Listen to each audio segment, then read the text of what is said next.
Hey gang, today we're going to go over the Kitchenaid 6-speed hand mixer. I'll show you the attachments it comes with and then we're going to test it out making some cookie dough. So let's get started.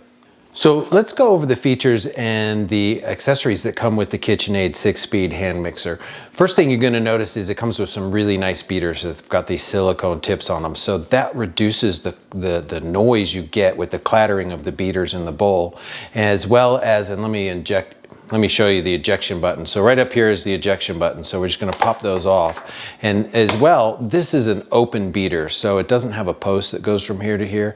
I tend to find that those do a little bit better when mixing things like cookie dough. It also comes with a whisk attachment, and it's got this kind of funky little thing here that's to actually store all of the beaters and attach it to the mixer. And I'll show you that here in a second. But let's first go over the mixer itself. So Kitchenaid's been real reliable. I had a 5-speed that's lasted us for about 15 years. So we've been very happy with the quality of the product. And one of the interesting things about this is that this only uses 6 amps on 120 volts. So that's something like 72 watts. And so that's real nice. That's a real low power usage, but it actually does a good job of mixing. So we'll go over the controls. Up here, you've got sort of a thumb slide. All right, so we'll go over the controls, but first I'm gonna put the beaters back in and then we'll turn it on so that you can see what the speed is like. And so those just snap in right there, and up here you've got a thumb slide. So obviously all the way down is off, and then as we go up, we go higher in speed. So there's 1, 2, 3, 4, 5, and 6. So pretty good speed there, and then of course you probably use the lower speeds for things, you know, like your dry ingredients. But overall, it's very smooth and very easy to use. It's got a nice grip to it, and it only weighs about 2 pounds. It's about 8 inches across, and with the beaters in it, it's about 10 inches high and just about 3 inches wide. Oh, and it's got a nice cord here that kind of has a swivel to it, so at least you're not totally binding up. So if you're in a tight space, you don't want the cord to bind up, at least it's got a little bit of pivot point there. Otherwise, let's see how well it does in the cookie dough test.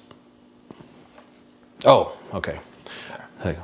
So let me show you how this storage thing works. So we're gonna eject the beaters, and then we're gonna take this right here, we're gonna put 1 beater on one side, 1 beater on the other side, and then we're gonna take the whisk and kind of in opposite, we're gonna put it in the middle. So it looks like that.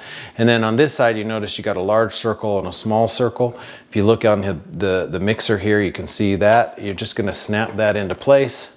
And that's the storage to it. So a little bit unusual, but I suppose it works. Now let's see how well it does in the cookie dough test.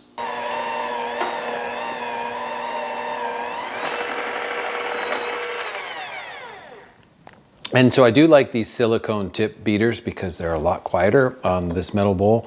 And I do like the open style of them because they tend not to get as clogged up with batter as much as some of the other styles. So definite plus on these beaters. Overall, I like Kitchenaid products in general. Our Kitchenaid 5-speed lasted us for over 15 years, and this Kitchenaid 6-speed doesn't disappoint. I especially like the silicone tip beaters because they're nice and quiet, as well as sort of the open, no post in the middle because they don't get that clogged up. And it had plenty of power even when we got to the toughest part of the cookie dough test. So I really think this is a great mixer.